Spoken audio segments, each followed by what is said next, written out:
Boa tarde a todos. Parabenizo pelo evento, dentre tantos envolvidos, na pessoa do ministro Salomão e do Sidney. Cumprimento a mesa, meu professor, Ricardo também é o professor, deputado Orlando Silva, minha colega Clara. Cumprimento a todos os presentes.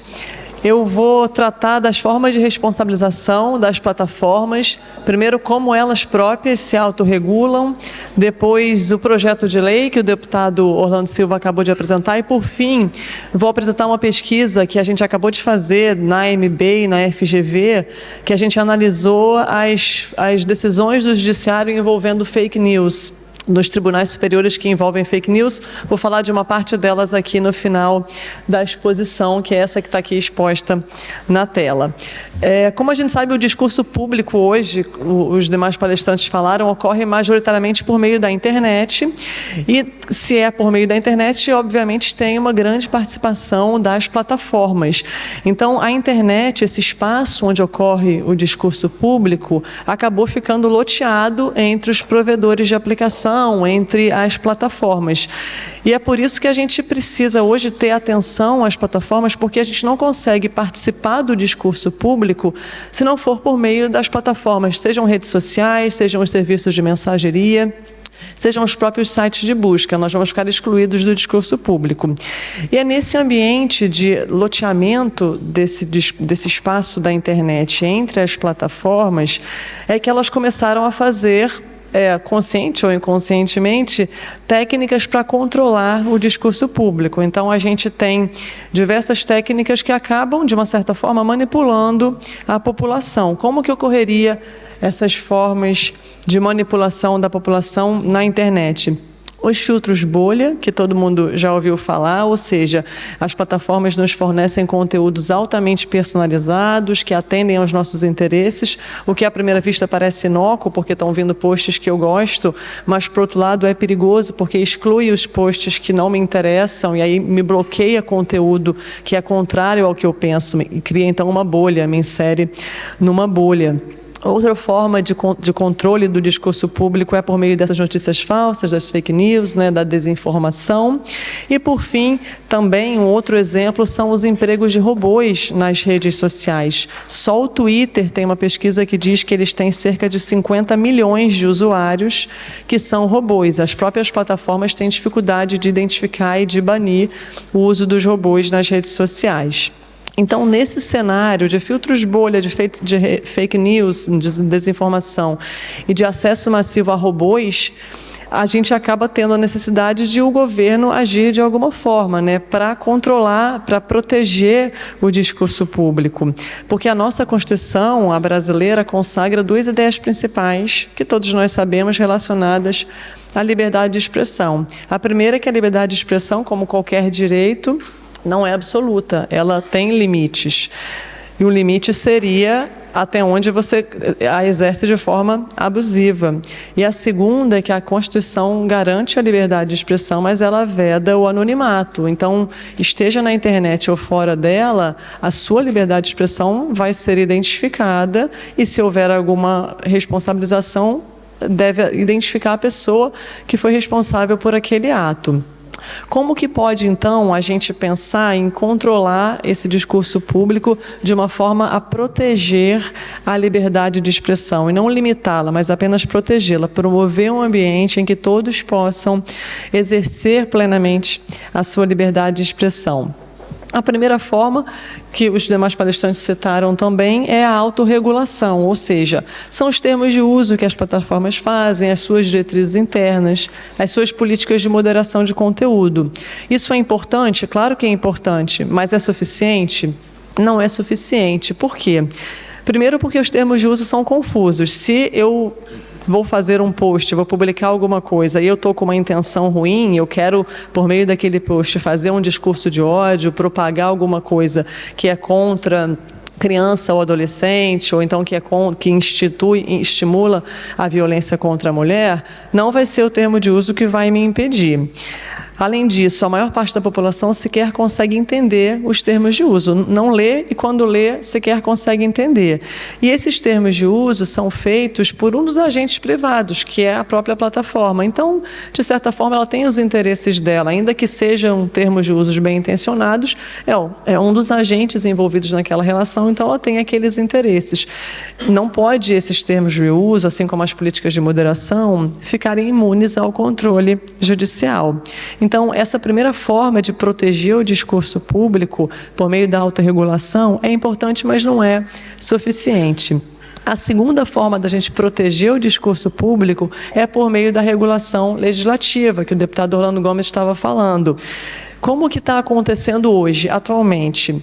Se eu fizer um post que tem algum tipo de conteúdo de ódio, ou então que por meio dele eu consigo ali organizar um conjunto de pessoas para cometer um atentado em uma determinada escola, que aconteceu, né, muito recentemente, as plataformas, de uma forma geral, acabam só agindo após uma ordem judicial, porque o artigo 19 do Marco Civil da Internet traz como regra que as plataformas só devem agir para moderar o conteúdo quando houver uma ordem judicial, salvo se a gente estiver falando de pornografia de vingança ou violações de direito de autor.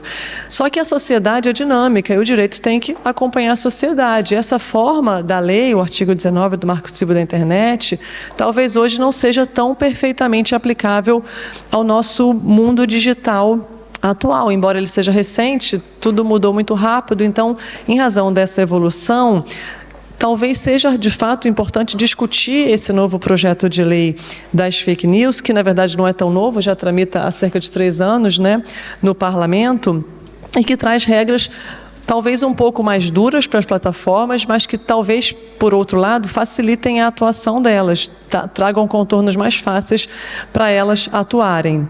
Então, embora a gente fale hoje, né, que esse PL seja um PL das fake news, na verdade, ele tem muito pouco de fake news. Ele não fala em fake news, ele fala em desinformação, e só em 2 artigos. E nem define o que é desinformação. Na verdade, quando a gente fala em PL de fake news, acaba iludindo o usuário, tirando o verdadeiro conteúdo dele, que é o PL que visa promover, como diz no tópico dele, né, no cabeçalho do projeto de lei, promover a liberdade, a responsabilidade e a transparência na internet. Então, o objetivo desse PL, na verdade, é promover a liberdade com responsabilidade e, ao mesmo tempo, dando transparência. Se tem um post que foi retirado do ar, nós queremos saber por que ele foi retirado do ar. Ou então, se ele foi mantido, nós precisamos saber por que ele foi mantido. São regras de transparência que só beneficiam a sociedade. Então, o que efetivamente muda com a proposta, né, não é aprovado ainda, com essa proposta de projeto de lei? As plataformas, se for aprovado, poxa, a ideia do projeto de lei é que essas plataformas possam agir sem ordem judicial. Então, se tiver um post que tenha um determinado conteúdo que é previsto no projeto de lei, as plataformas vão tirar aquele post do ar independente de ordem judicial. E o próprio projeto de lei traz algumas hipóteses. Então, por exemplo, se o seu post tiver um ato que viole o Estado Democrático de Direito, tiver um comentário que constitua um ato de terrorismo, ou então crimes contra a criança, racismo, atos de violência contra a mulher e crimes sanitários. Nesses casos, a atuação da plataforma seria imediata, independente de ordem judicial. Não parece mesmo haver, para esses casos, proteção pela liberdade de expressão. Ninguém vai dizer que você praticar um ato de racismo na internet está protegido pela liberdade de expressão. Então, de fato, não precisa aguardar uma atuação judicial, a própria plataforma já agiria. É claro que a gente pode ter dificuldades para aplicar alguns desses dispositivos, mas que talvez o judiciário possa ajudar a resolver ou as próprias plataformas consigam. Então, se a gente tiver, por exemplo, como estavam falando, a terceira idade, os mais velhos, talvez sejam, não sei na família de vocês, mas na minha, os mais velhos são os grandes propagadores de fake news. Os grupos de família são os que mais propagam fake news. E não é qualquer post que eles compartilhem que vai ser considerado desinformação. Não é essa a ideia do projeto de lei, é punir aqueles que estão, de fato, mal intencionados. E a segunda regra importante desse projeto de lei é que as plataformas só vão ser responsabilizadas se elas tiverem conhecimento daquele conteúdo ilegal e elas não agirem. Então, elas vão ter que fazer um relatório para justificar como que elas estão tirando os posts do ar, quais os cuidados que elas estão tomando para evitar que ocorram os chamados riscos sistêmicos, ou seja, riscos desses posts que violem o Estado Democrático de Direito, que cometam crimes de racismo, ou então que violem direitos da mulher, que riscos desses posts se propagarem. Elas têm que tomar cuidado para isso não acontecer. Então, elas têm que fazer esses relatórios e dar esses relatórios para as autoridades competentes. Isso seria um chamado dever de cuidado prévio, que não é uma novidade brasileira, como o deputado Orlando Gomes falou, ele vem de uma inspiração europeia, né, da Lei dos Serviços Digitais da Europa, que já traz essa previsão desde 2022, né, que vai entrar, foi publicado em 2022, vai ter vigor a partir de 2024, já traz essa previsão de as plataformas terem que fazer, de fato, um relatório justificando como que tem agido com relação a esses posts. Então, uma nítida inspiração europeia no nosso projeto de lei. Essa seria, então, a segunda forma de proteger o discurso público, por meio de uma atuação legislativa. E, por fim, a terceira forma de a gente proteger o discurso público, que é a mais atuante hoje, pelo menos no Brasil, é por meio do judiciário, né? É o judiciário que tem, de uma forma muito intensa, atuado nos processos judiciais em que se discute as fake news. Em razão disso, nós fizemos uma pesquisa na AMB, Associação dos Magistrados Brasileiros, em conjunto com a FGV, a Fundação Getúlio Vargas Conhecimento, dentro do Centro de Pesquisa lá, em parceria também com a Unesco. A pesquisa foi coordenada pelo ministro Salomão, foi conduzida pelo professor Gustavo Borges, com a Marcela Bocaiúva, Patrícia Kertzmann, Natália Vince e a juíza Daniela Madeira, essa que está aqui na tela. E lá nós analisamos as decisões do Judiciário brasileiro que, de alguma forma, tratam de fake news. De 2019 até 2022, a gente teve 2.500 decisões no Judiciário brasileiro que tratavam de fake news ou de desinformação. Dentro dessas decisões, nós fizemos um recorte dos tribunais superiores, STF, STJ, TSE e o TST.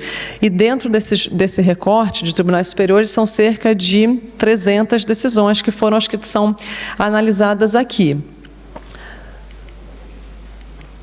Eu vou passar muito brevemente, porque a gente vai tratar amanhã, na mesa de 9h45 da manhã, então, para quem quiser mais detalhes sobre essa pesquisa, a gente vai tratar na mesa de 9h45 da manhã, é a mesa número 14, a gente vai tratar sobre, com detalhes sobre essa, eu vou voltar aqui que não está funcionando, sobre essa pesquisa. Então, a primeira, vou tratar aqui só de alguns números, as conclusões da pesquisa mesmo, a gente vai tratar amanhã nessa mesa 9h45, é a mesa 14. Quem quiser participar, é só ir lá do outro lado. O STF, quais são hoje os principais autores das ações judiciais que discutem fake news no STF? São pessoas físicas ou políticos e empresas. Então, a maior parte são de políticos, pessoas físicas e de empresas que ajuizam ações, sejam criminais, sejam cíveis, discutindo desinformação. No STJ, os principais autores dessas ações são pessoas físicas e no TSE, os principais autores são partidos políticos e políticos.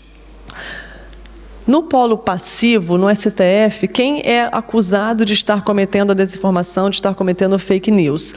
São o Poder Legislativo, assim como os políticos e o Judiciário. Quando fala em Judiciário, são procedimentos que foram instaurados de ofício pelo Judiciário, ou então reclamações constitucionais, por exemplo, que chegaram no Judiciário. No TSE, os principais réus são políticos e partidos políticos. E no STJ, as classes processuais, aqui é só para deixar para vocês claro como que são diversos temas que podem ser discutidos. As classes processuais mais recorrentes que discutem desinformação são tanto criminais como habeas corpus, como cíveis, como os mandados de segurança, por exemplo. Então, a gente teve no STF, deixa eu só voltar aqui, porque não está funcionando bem. Aqui. os principais réus no TSE de casos envolvendo fake news são os políticos e os partidos políticos, o que deixa bem claro da nossa análise dessas pesquisas de tribunais superiores é que o tema majoritariamente discutido em fake news envolve realmente o contexto eleitoral e o contexto político. Tanto que no TSE, esse slide aqui, no ano das eleições, em 2022, aumentou mais de 300% o número de ações judiciais em que envolviam fake news, o que deixa bem claro que, de fato, o motivo majoritário para a desinformação, pelo menos no judiciário brasileiro, foi o contexto eleitoral. Os demais slides eu vou deixar para passar amanhã, para o pessoal assistir à mesa, às 9h45. Então, eu falei, assim, muito brevemente sobre essas 3 formas de regulação do discurso público, né, por meio da autorregulação, do legislativo ou do judiciário, mas eu acho que a conclusão que fica é no sentido de que a Constituição Federal garante a liberdade, mas com responsabilidade, porque a liberdade tem limites, então não são permitidos excessos na liberdade de expressão que violem a democracia, que violem as instituições ou que violem a liberdade de terceiros. Com isso, eu agradeço a atenção de todos. Obrigada.